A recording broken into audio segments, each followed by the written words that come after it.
Hello everyone, this is Kunal Shah, Head of Commodity Research from Nirmal Bang Securities Private Limited and आप सभी को दिवाली की शुभकामनाएं। We wish you very happy, healthy and prosperous Diwali. So हम Diwali special show on gold कर रहे हैं जिसमें हम आपको बताएंगे कि गोल्ड का आने वाले संवत का क्या ट्रेजेक्ट्री रहेगी, क्या आउटलुक रहेगा, कैसे गोल्ड के प्राइजेस बिहेव करते नज़र आएंगे आने वाले साल में और आपको क्या करना चाहिए। ये साल हमने देखा है दिवाली टू दिवाली अगर गोल्ड के प्राइस को हम देखेंगे तो हमने तकरीबन 35% के रिटर्न बनते हुए देखे हैं गोल्ड में। और जहाँ तक सिल्वर की बात करेंगे हमने ऑलमोस्ट 42 to 44% रिटर्न बनते हुए देखे हैं सिल्वर में।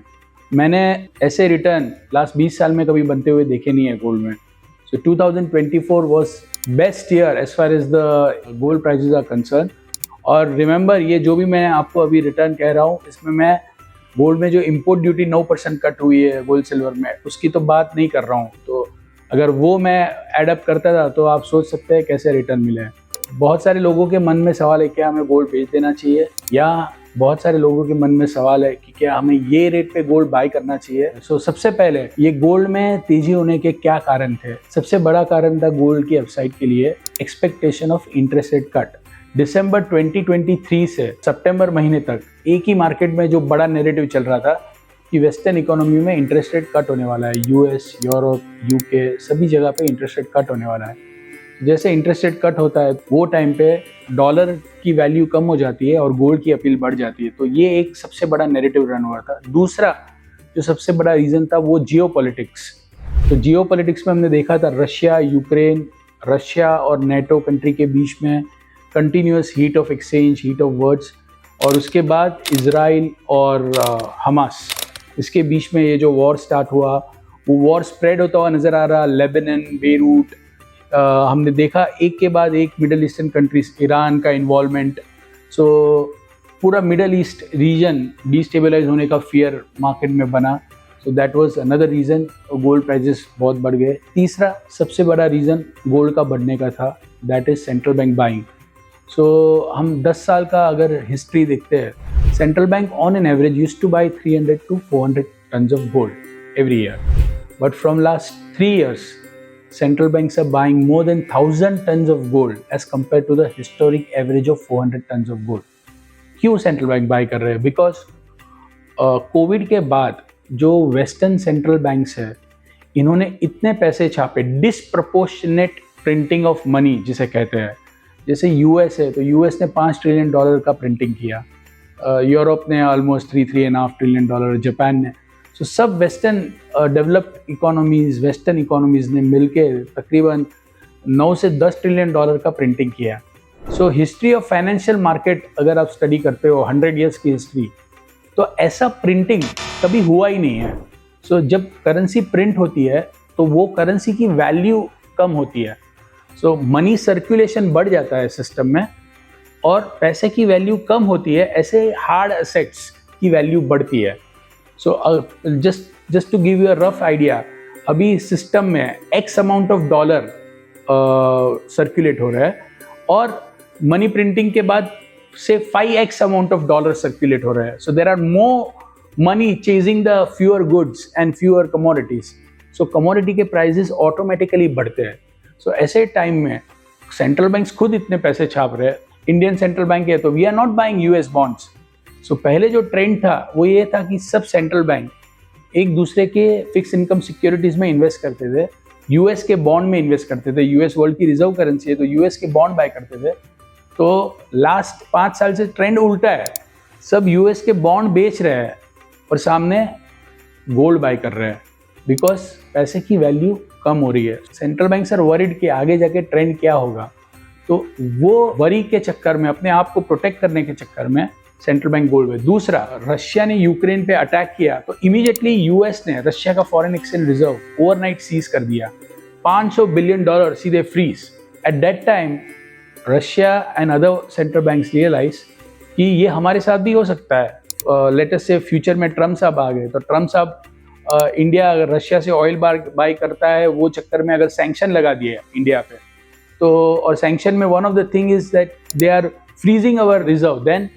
सो सब सेंट्रल बैंक क्या कर रहे हैं, धीरे धीरे गोल्ड बाय कर रहे हैं, because they can not take gold from us. So हर एक कंट्री जो अपनी फॉरेन एक्सचेंज जिसकी बढ़ रही है या स्टेगनेंट भी है, वो सब धीरे धीरे डॉलर में से गोल्ड की ओर जा रहे हैं. So this was one of the very big reason why gold prices are trading at $2750 as of now when we are doing this interview.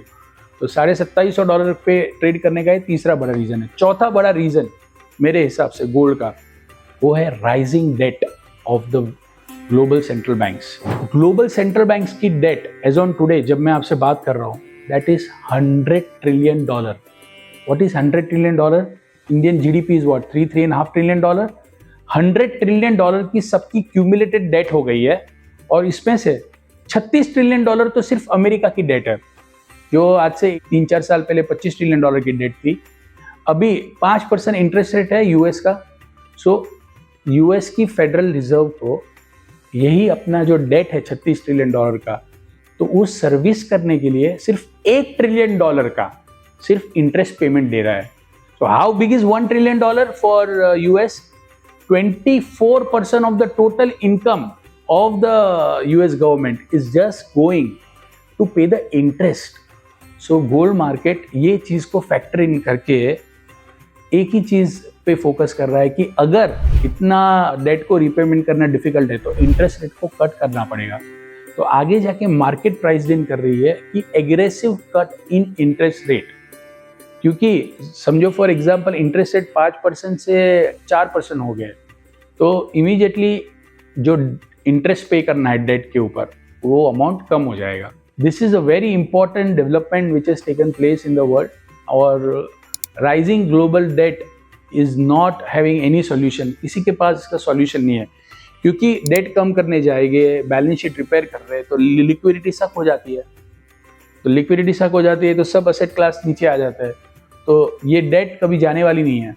तो ये आगे जाके क्या होगा, whether central banks will cut the interest rate, print money, और ऐसा होगा तो इन्फ्लेशन किधर जाएगा मालूम नहीं है किसको. और अगर वो लोग फिस्कल प्रूडेंस एक्सेप्ट करते हैं और प्रिंटिंग नहीं करते आगे और इकोनॉमी को ख़राब होने देते हैं, तो भी आगे जाके अनसर्टेनिटी बढ़ जाएगी, इकोनॉमी स्लो हो जाएगी.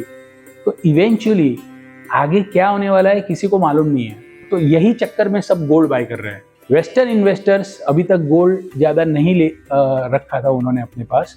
सो western central bank is not aggressively buying gold. Western investors are left out in gold. तो आगे जाके अभी हम लोग फोकस करेंगे, क्या लग रहा है, गोल्ड 40% बढ़ने के बाद कभी भी $100-150 का करेक्शन आता है, और वो आ भी सकता है. कभी वॉर सेटल हो गया या कभी वॉर के प्रीमियम कम हो गया, तो छोटा मोटा करेक्शन गोल्ड में आ सकता है. बट नेक्स्ट ईयर 2025 में gold is poised to test $3,000 to $3,050 on COMEX, and in India with the current duty slot, gold is poised to test conservatively 84,000 to 85,000 rupees. मेरी दिवाली के रिकमेंडेशन रहेगी, कोई भी डिप आती है गोल्ड में, लेटर से 75,000 74,000 या कोई करेक्शन आता है 3-4 हज़ार रुपये का, आप गोल्ड एक्यूमुलेट कीजिए. कोई बड़ी मंदी या बड़ा क्रैश नज़र नहीं आ रहा है मुझे. और अगले साल अगली दिवाली पे आपको गोल्ड शायद दिवाली के पहले भी $3,000 के आसपास, $3,050 के आसपास ट्रेड करता हुआ देखने मिलेगा.